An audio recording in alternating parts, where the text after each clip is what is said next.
Hi, and welcome to Chapter 1 of the Public Relations textbook, The Fundamentals of Public Relations by Fraser Seitel. If you've read the first chapter already, hopefully you found it to be an interesting read. I think Seitel has a nice way of presenting information in a way that's understandable and not too, not too boring or drawn out. Got 14 chapters in the textbook. There is a lot of reading, but I think it's all very well written reading, and hopefully you'll feel the same way.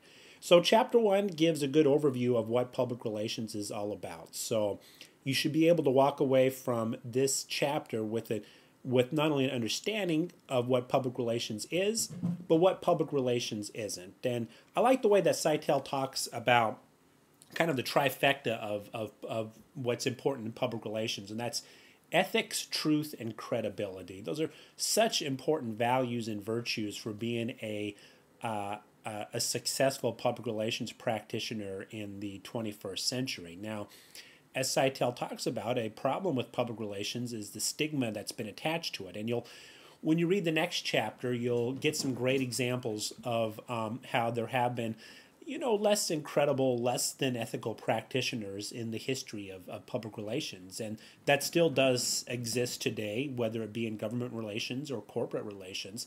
There are still people out there within public relations, as there is any type of industry, who don't operate to very high standards when it comes to ethics or values. Public relations, though, I think we're seeing more and more of a trend to stay above water, thanks to the efforts of the Public Relations Society of America.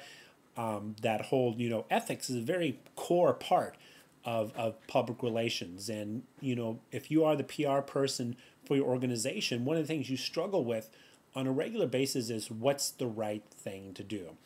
And in trying to determine what the right thing is to do, you have to take into consideration a number of different audiences. You have to take into consideration the organization itself. So a lot of times decisions just can't be made willy-nilly at the drop of a hat. You really got to take some time to think through the impact on all the people that you serve. And that's what you do as the role of the public relations practitioner.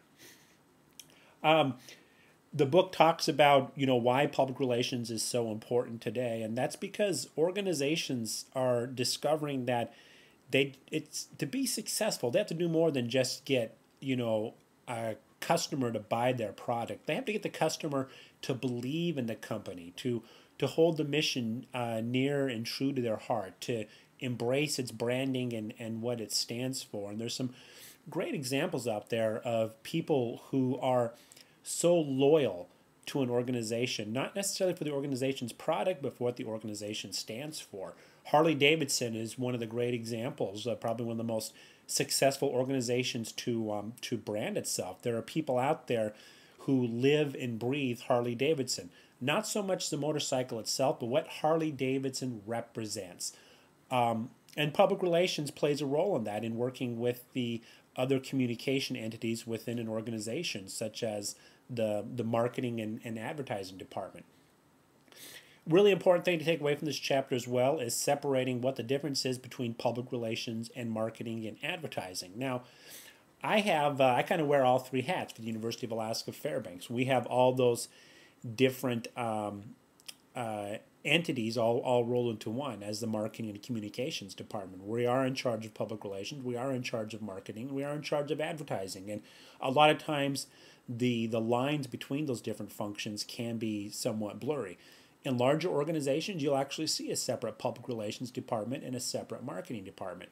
What's the main difference? Well, public relations, if they're not, they should be. The chief PR person needs to be at the head table, at the war room, at the Monday afternoon bigwig meetings, because they're the ones who are looking at the big picture in terms of impact and audiences and how the public is going to perceive decisions that are made. That goes far beyond the ability to sell the product, but goes more into, will the people out there support this company as a whole. So this chapter talks about the different audiences that organizations have to consider when taking into effect their public relations efforts. Probably the best thing to do once you've read the whole chapter is be sure to read the chapter summary at the end there, which kind of ties upon some of the main points that I've talked about. The case study on Martha Stewart is a good thing, to quote Martha Stewart. I don't know if you're going to answer the case.